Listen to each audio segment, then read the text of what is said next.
Assalamualaikum warahmatullahi wabarakatuh. Perkenalkan, nama saya Alparidin. Baiklah, pada kesempatan ini saya akan menjelaskan tokoh sosiologi, yaitu Emil Durkheim, dan sedikit teori yang dikemukakan oleh Emil Durkheim. Ya, baiklah. Langsung saja kita masuk ke pembahasannya. Yang saya bahas pertama yaitu biografi Emil Durkheim.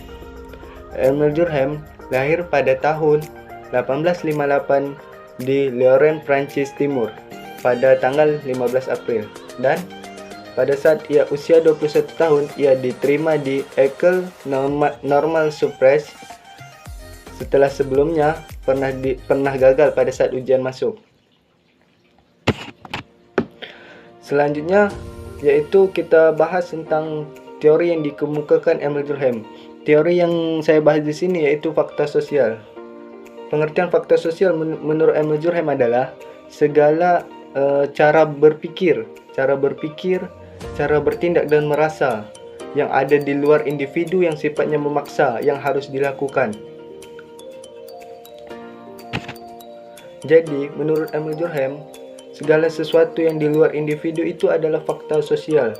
Segala yang di luar, yang aturan-aturan di luar itu adalah fakta sosial.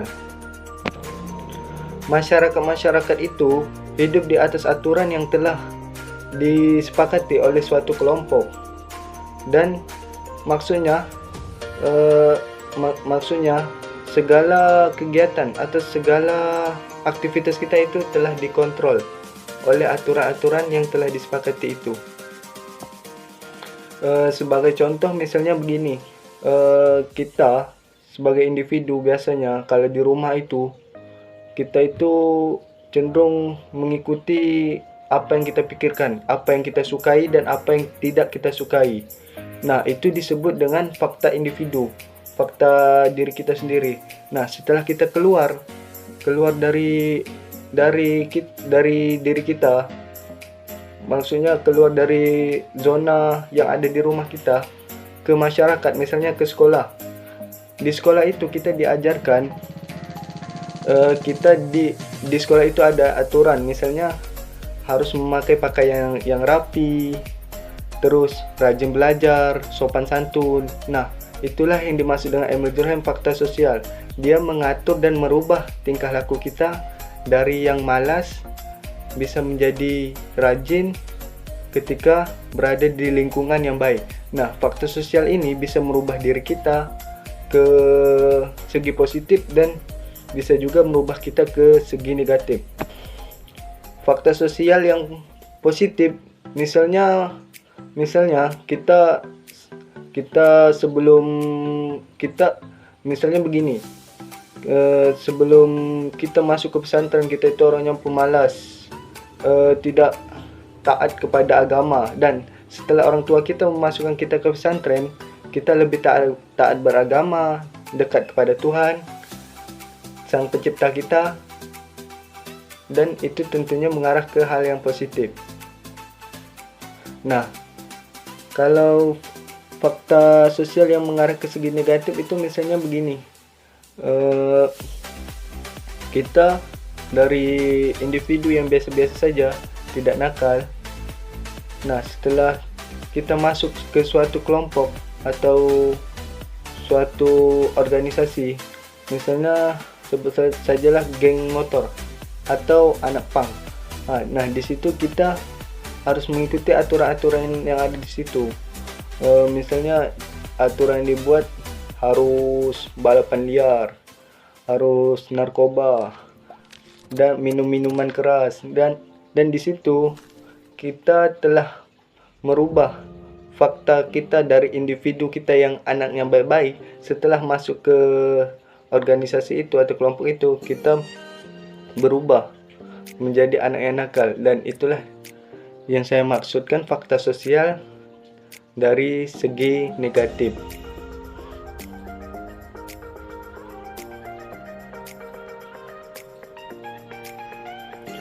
Untuk lebih memahami, saya akan kasih 1-2 contoh lagi lah. Misalnya begini,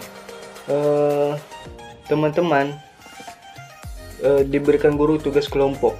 Nah, setelah diberikan tugas kelompok, ada teman kalian yang tidak mengerjakan. Nah, setelah itu kan kalian marah-marah ke dia. Nah, sebenarnya itu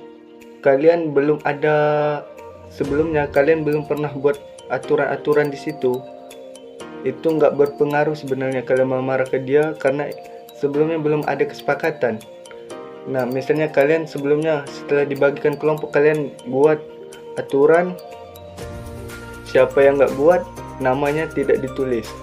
Nah, setelah dibuat aturan itu, jika dia melanggar, maka kalian berhak untuk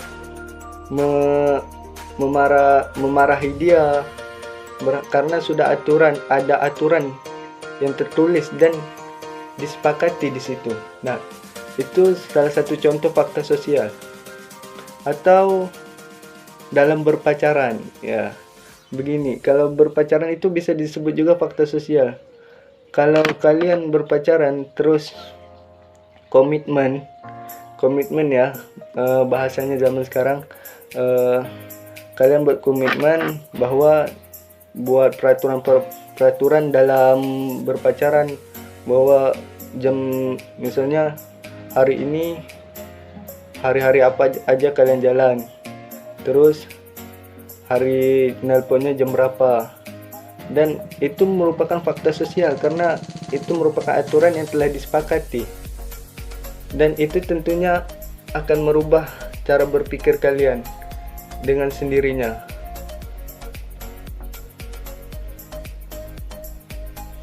Selanjutnya, Emil Durkheim juga menjelaskan tentang solidaritas sosial. Solidaritas, apa yang kalian pikirkan setelah saya bilang solidaritas? Solidaritas itu hubungan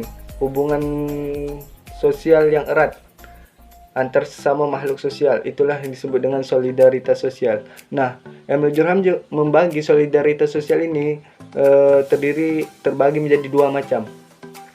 Yang pertama yaitu solidaritas organik dan solidaritas mekanik. Apa itu solidaritas organik? Solidaritas organik umumnya biasanya terdapat di kota. Jadi setiap orang itu menganggap bahwa setiap pekerjaan, setiap aktivitas itu ada spesialisnya. Misalnya sebagai contoh, misalnya di pabrik rokok. Di pabrik rokok itu orang mengerjakan satu pekerjaan, satu orang itu hanya satu pekerjaan, misalnya di bagian filternya, pembungkusannya. Jadi setiap orang itu tidak mengambil semua, mencakup semua. Satu orang tidak mencakup semua pekerjaan. Jadi masyarakat yang bersifat solidaritas organik ini menganggap semua pekerjaan itu ada spesialisnya. Misalnya contoh lain, misalnya orang kalau di desa itu membangun rumah dengan gotong royong, tetapi kalau di kota mereka lebih cenderung memikirkan bahwa semua itu ada spesialisnya, jadi sudah ada tukangnya. Bisa dibilang bahwa solidaritas organik ini individunya yang kuat.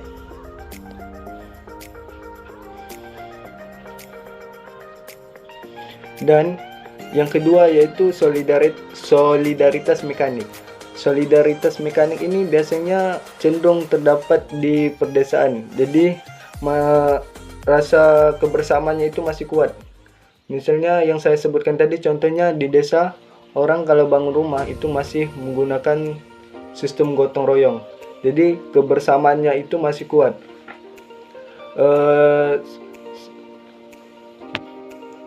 Jadi orang desa ini berpikir bahwa di desa itu selagi dia bisa, dia lakukan. Jadi dia tidak memikirkan bahwa dia bisa atau tidak, dia spesialisnya atau tidak. Misalnya orang gotong royong, terus ada yang terus dia disuruh ini, misalnya kerjakan ini, dia bisa, kerjakan ini, dia bisa.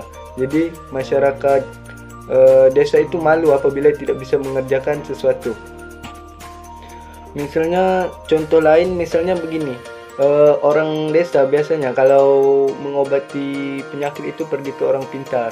Jadi semua penyakit, mau dia demam, mau dia batuk-batuk atau nggak enak badan itu perginya ke orang pintar. Nah, kalau orang kota organik, orang yang cenderung organik, biasanya mengobati penyakit itu misalnya kalau sakit mata itu perginya ke dokter spesialis mata. Jadi kalau sakit kepala ke ke dokter yang bisa mengobati sakit kepala. Jadi begitulah sekiranya contohnya. Jadi orang organik, solidaritas organik ini lebih cenderung menganggap semua itu sudah ada spesialisnya. Jadi jika bukan keahlian dia tidak akan mengerjakan yang bukan keahliannya. Ya, mungkin itu saja sedikit penjelasan saya mengenai teori Emil Durkheim. Apabila terdapat kekurangan dalam saya menjelaskan, saya mohon maaf karena saya masih belajar. Harap dimaklumi. Akhir kata, wassalamualaikum warahmatullahi wabarakatuh.